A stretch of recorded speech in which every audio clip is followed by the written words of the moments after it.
Okay, last night I was traveling home. This has been an issue since I got the bike for years now. And the handlebars have always been a little bit loose.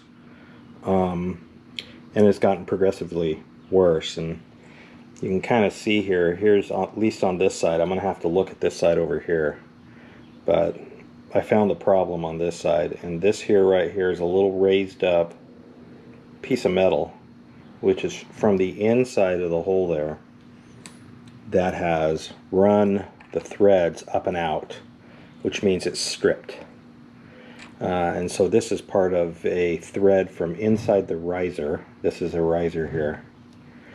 And it's going to have to be repaired. As I said, this has been a problem since I got it. It was probably stripped, gosh, very long ago before I got it. And so that's going to be the project now, to try and salvage the riser. It's possible to do. Travel with me. We'll learn how to do it together. Okay, there's three things one can do when trying to repair one of these. You could replace the whole riser. And a lot of people do that because this is made out of aluminum. And the bolt that goes in it is stainless steel. And the threads on the stainless steel always strip out the aluminum. This happens on cars all the time, where they put stainless steel bolts into aluminum whatever. I mean, most of the cars nowadays are made out of, their engines anyway, are made out of aluminum. And some of them have a combination of, aluminum heads and cast iron, what do you call them, bodies. It's not the right word, but crankcase or whatever. That's the case, for most of the Harleys too. So you have the crank down here, which is made out of cast iron, and then aluminum heads. It lightens the bike and whatnot. But the bolts, when the bolts go in the stainless steel into aluminum, they don't play very nice together. They get very corroded, and I blame your federal government for wanting to hit emissions. That's the reason why we have this, because you have to lighten the bike or the car in order to get the fuel economy out of it, and it makes for just a crappy situation actually. Before, like on my 1984 that I restored, everything is cast iron, and everybody plays nice together. With that. But anyway, all that said, there's three options. So I can try and rethread this hole, which is probably not going to work because the threads are stripped, but I'll give it a shot. I could also put in a little longer bolt, but the problem is it's probably going to bottom out in here. Those are all options, of course. And then, of course, there's a helicoil. Now, helicoils have been used in the automotive industry for quite a while. It's possible I could helicoil this. And the helicoil will be stronger than the original aluminum threaded here. Basically, what a helicoil does is you have to drill this out bigger, and then you tap it in order to get to a helicoil, one of these little spring-looking mechanisms here that fit the exact thread pitch and size of the bolt you're trying to screw in. Then the helicoil goes into the bigger size threaded entry, and then the bolt can go into the helicoil. Apparently that's pretty strong. So we'll see. First thing I've got to do though is this little ridge right here. This little ridge right here has pulled up the threads from the inside. I've got to file that down. So we're going to file that down, and we'll see. I'll try tapping it first and try and put an original bolt in there. Then I'll try depending on what the threads look like, and then I'll put a longer bolt in there, which probably won't work, and then the helicoil will be the last choice. Okay, so nothing worked, of course. So I had to drill this out and then tap it. And then I've got the helicoil screwed in there, as you see. Now, I had to drill deeper. I had to drill deeper than I needed to, just a little bit in the aluminum, because you see this little tab here, you're supposed to break it off so the bolt can go through it and grab the whole thing. I didn't do that because it's really close, it's tight in there. So you can see right down in there, maybe just a little, the tab is still there. Now that's okay, because I have the bolts that go into the cap here are 7/8 long, and this is 1 inch deep. So I've got it may bottom out, but it would only bottom out a little bit. All I need to get on these caps is about 14 foot-pounds, which is most torque wrenches don't go that low. So I convert it to inch-pounds, and it's about 150 inch-pounds, 160 inch-pounds, something like that. So we'll see if this works. Okay, on the other side, you know how I work. You know, while I'm here, I might as well just chuck them all. And so this one here is stripped right here. Same thing, a little bit of thread is up over the top of the bolt hole right here. This side looks pretty good. So this one's going to have to be, and you can tell actually if you look at the size, this visibly looks smaller than this side, because the threads have been stripped out. Now this is aluminum, and it's very easy.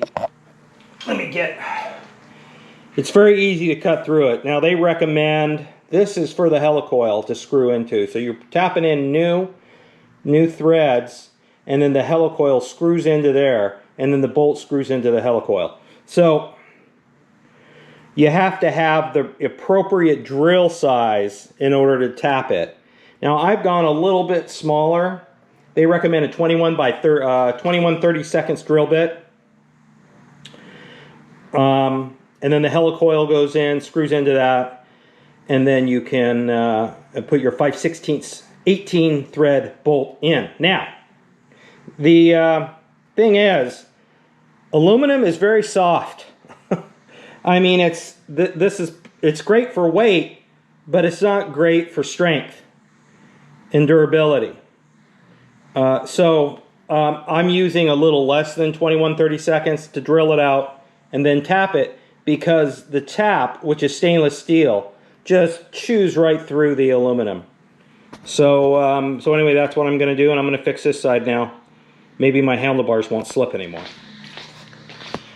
So there's the drill bit I used. It's essentially a 5/16 drill bit. And if you see, you can probably see I went just a little bit deeper. Now that's okay to do, because, you know, under here it's all solid and I've got room. And if you see here, it's a thick, very thickly walled aluminum riser. So, I mean, conceivably one could go through the whole doggone thing and you'd be set, because you could, man, you could do almost anything after that, but it would look like crappy, you know, to save them.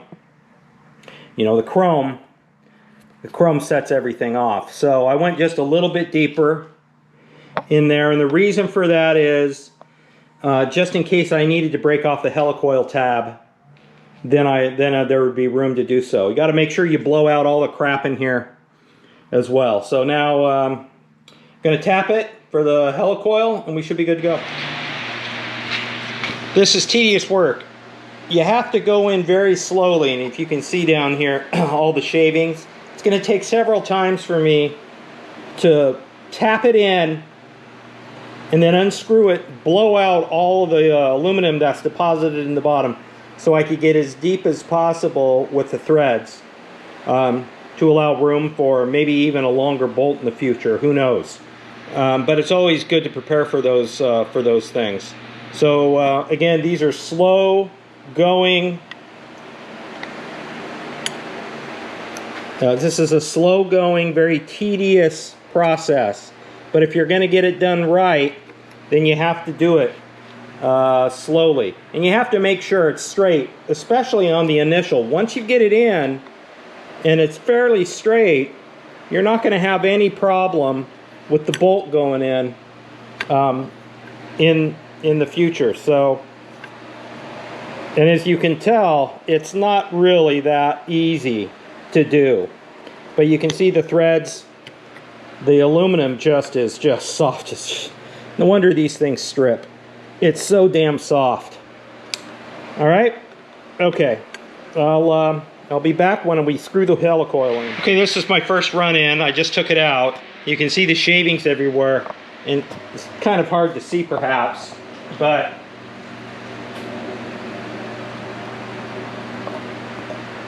no, that doesn't work very well now, does it? There's a bunch of shavings there in the bottom. There we go. Now you can see it. So that's all got to be blown out, scraped out. I'm going to use my little pick to get it and then blow it out. And then we're going to screw the tap back in to get the threads the rest of the way. Clean it out, blow it out, helicoil. Okay, that went pretty well. The threads are pretty much all the way to the bottom, or as far as I can go. And I don't know how I can do this with one hand. Hold on here. Holding this sucker up. The helicoil goes on like that, you can see, and that little tab goes into that little notch, and then you just screw it in. Let's see if I can, sorry for the camera moving, people, but let's see if I can get this done. The helicoil just screws right in there. Kind of have to give it a little tension, a little push to get the thread started on the helicoil.